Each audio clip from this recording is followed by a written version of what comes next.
Fox News Channel's Chris Wallace asks Pam Bondi, does Trump understand the role of the press?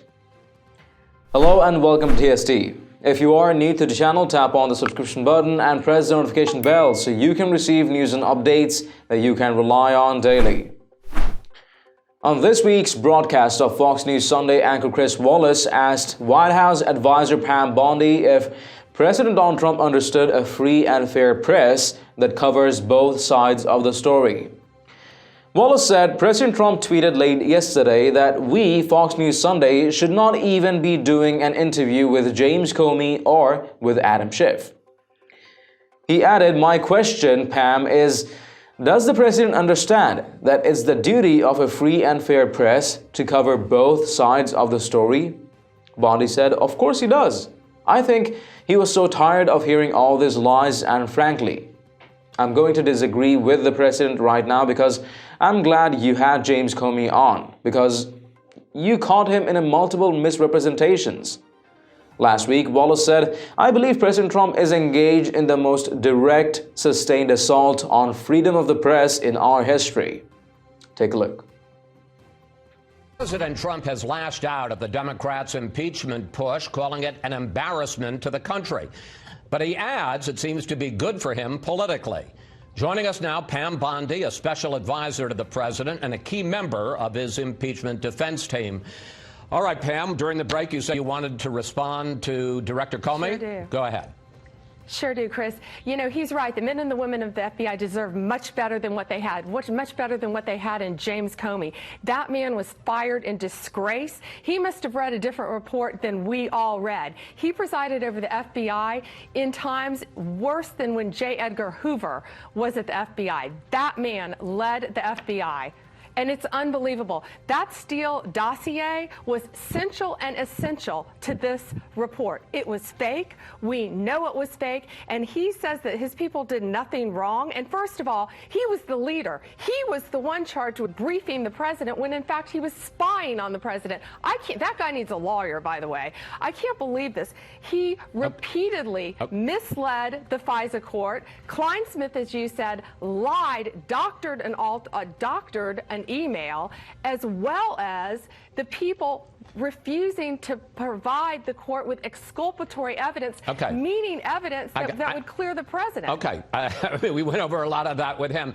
On the other hand, and I want to move on to impeachment, but on the other hand, Comey does point out that the Inspector General found there was no political bias in opening, not the FISA warrant, opening the investigation, and that it was opened on a legitimate basis. And he points out all of the president's talk about Obama ordering the tapping of his phones, all of the talk about treason. I mean, if Comey's responsible for his misstatements, is the president responsible for his? Well, first of all, Comey was spying on the president when he went in to brief him, yet they felt compelled to brief Russia and Putin, yet not the candidate and then the president-elect of the United States. But you're not answering my question. Let me answer the question about you saying that there was no bias opening the report. I didn't say it. That's what the Inspector General said. Yeah, John Durham disagreed with that. The Inspector General can only look at DOJ. He can only talk to the people who would talk to him. In fact, he tried to talk to Comey. He brought Comey in and he had to read. Comey kept saying he couldn't recall, he couldn't recollect. So they had to read him back in his security clearance, and he refused to do that because he didn't want to have to answer for all this. John Durham said he disagrees with that because he can talk to outside entities such as the CIA, many others. He can talk to other people. He can talk to other countries. So I think we need to wait and see. I'd love to come back on your show after Durham answers his investigation. And by the way, he has a grand jury. So a lot of people need to be very, very concerned. That's a date. We'll have you back on. Let's talk about impeachment. Let's talk about the Senate trial. Here's what Senate Majority Leader Mitch McConnell said about working with the White House this week. Everything I do during this, I'm coordinating with White House counsel. There will be no difference between the president's position and our position as to how to handle this. Now, Democrats note that before an impeachment trial, all senators have to raise their right hand and take an oath to do impartial justice. How impartial can it be when McConnell says that he, quote, is taking his cues from the White House? Well, okay, so Chris, go back to the House proceedings. Adam Schiff started those proceedings himself, hidden in the bunker of a I'm just Capitol. asking you. Hold on. But wait, I'm asking you about McConnell saying he's taking his cues from the White House. Please answer the question. So we weren't given a fair trial in the House at all. Now it goes to the Senate, and these senators, the president deserves to be heard. We should be working hand in hand with them. The rules of evidence will apply. These are the senators who will decide if our president is impeached, which will not happen. We should and will work hand in hand with them. These are some of the weakest charges out there, Chris. You know that. Originally, bribery, all these things were thrown out. Absolutely nothing. We wouldn't be doing our job if we weren't working hand in hand with the Senate to clear the president of this charade, this sham that started with Adam Schiff, your next guest, and we're not going to let it continue in the U.S. Senate. All right. Because we will have fair proceedings. All right, let's turn to this week when the House is basically certain to impeach the President of the United States. Here is the chair of the Judiciary Committee, Jerry Nadler. For the third time in a little over a century and a half, the House Judiciary Committee has voted articles of impeachment against the president. Now, I've read earlier interviews with you. You say the president is focused on doing the people's business. But this is a stain. The president says it's not a good thing for your resume. So I'm asking you not on political talking points, but on a human level. And I know you've been in conversations with him. How does he feel about the fact that he's about to be the third president in American history to be impeached? Well, the president says this is difficult on his family. Of course it is, because during the week, Chris, when they delivered a disgraceful vote to impeach the president during that week, and these aren't talking points, this is what the president was doing, the work of the American people, USMCA, the China trade deal, the work of the American people, combating anti-Semitism by executive order, holding a summit on family paid leave. That's his focus, going nonstop for the American people. So is this difficult? Of course it is. And that's why the lawyers, we are all handling this impeachment sham and charade with the weakest of weak evidence now, as you said, going to the U.S. Senate. Okay. Well, I didn't say it was a weak case. I just asked you about the Senate trial. Congressman Jeff Van Drew of New Jersey, who was one of the two Democrats who voted against the impeachment inquiry in the first place, plans to switch parties and become a Republican. Are you in the White House, are you asking him to hold off so when he casts his vote against impeachment this week, he casts it as a Democrat?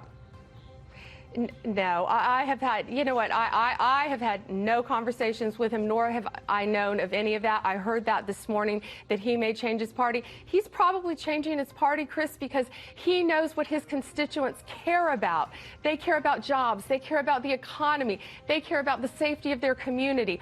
All these things haven't been happening because of these sham proceedings started by your next guest, Adam Schiff, in a secret room in a bunker. And the Republicans and Democrats are seeing this. And Democrats alike, they care about what their constituents want, what's important to this country. They know the president's not going to be impeached, and all this money and time being wasted when so many great things, so many bipartisan things could be happening for our country. Okay, I have one final question for you. President Trump tweeted late yesterday that Fox News Sunday should not even be doing an interview with James Comey or with Adam Schiff. I want to put up his tweet.